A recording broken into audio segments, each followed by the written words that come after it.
దైవమే మన నిజస్వరూపం. దైవమే మన అంతర్న్యాయం. దాన్ని తప్పించుకొని మనం పారిపోలేం. దాంతో పాటే ఉండడం తప్ప ఏ గత్యంతరము లేదు. ఎంతగా దాన్ని తిరస్కరించినా, దాని నుంచి ఎంతగా తప్పించుకొని పారిపోవాలన్నా దాని నుంచి విముక్తి లభించదు. ఎందుకంటే అది మన ఆత్మే కనుక. వాస్తవంలో ఉన్నది అది మాత్రమే.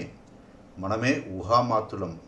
అందువల్లే నేనంటాను, ముక్తి దాని నుంచి కాదు, దానిలో మాత్రమే అని అంటున్నారు ఓషో గారు. ఓ చర్చా సమ్మేళనం నుండి నేను అప్పుడే తిరిగి వచ్చాను. ఆ సమ్మేళనానికి వచ్చిన వాళ్ళలో ఎక్కువ మంది యువకులే. నవీన సాంప్రదాయాలతో స్ఫూర్తిని పొంది ఉత్సాహంతో ఆ యువకులు ఉరకలు వేస్తూ ఉన్నారు. అవిశ్వాసమే వారి విశ్వాసంగా, తిరస్కార ప్రవృత్తే సవ్య ప్రవృత్తిగా వారికి ఉన్నట్లు అర్థమవుతోంది. ఓ యువకుడు, దేవుడున్నాడని నేను ఒప్పుకోను, స్వేచ్ఛాజీవిని, స్వతంత్రుణ్ణి నేను అంటున్నాడు. ఇప్పటి మన జీవన పరిస్థితికి ఈ మాటలు దర్పణ పడుతున్నాయి. ఈ స్వతంత్ర ఛాయల నీడల్లోనే ఈ తరం ఉంటుంది. ఈ స్వతంత్రం మృత్యుతుల్యమే. మృత్యుతో సమానమన్న జ్ఞానంతో కాక అది ఆత్మహత్యా సదృశంగా ఎందుకుంటుంది? ఎందుకంటే స్వంత ఆత్మను లేదంటేనే తప్ప దేవుడు లేడని అనడం కుదరని పని కనుక. నేను వాళ్ళతో ఓ కథను చెప్పాను. దైవ ప్రసాదపు విరితోటలో ఓ ద్రాక్ష తీగ అల్లుకొని పెరుగుతోంది. పాకి పెరిగి ఆ తీగ అలసిపోయింది. దైవ శాసనాన్ని శిరసావహించి అది అలసిపోయింది. పరాధీనతను అది భరించలేకపోయింది. చివరికి ఓ రోజు స్వతంత్రాన్ని పొందాలన్న కోరిక ఆ తీగకు కలిగింది. ఆకాశం మొత్తం వినేట్లు, దిక్కులు పిక్కటిల్లేట్లు ఆ తీగ గొంతెత్తి ఇలా అరిచింది, ఇక నేను పెరగను, ఇక నేను ఎదగను, ఇక నేను ప్రాకను అని. ఈ తిరుగుబాటు ఎంతో వింతైన ధోరణే.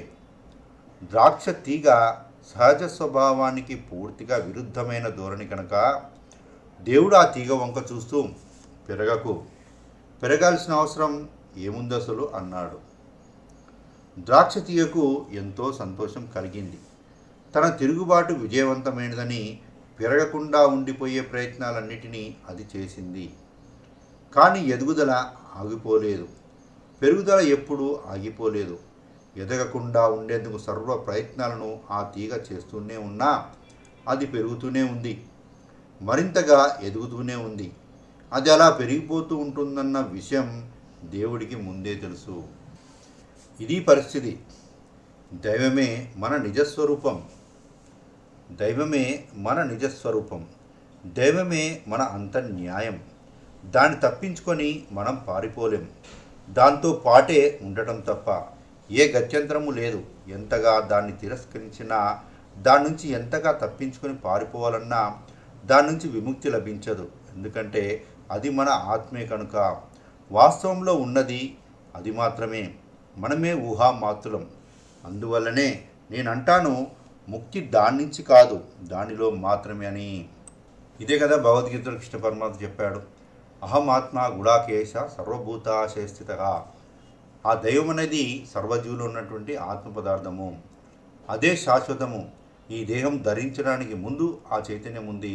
ఈ దేహంలోనూ ఉంది. ఈ దేహం విడిచిన తర్వాత కూడా అది ఉంది. ఈ దేహం మాత్రమే ఒక ఊహ.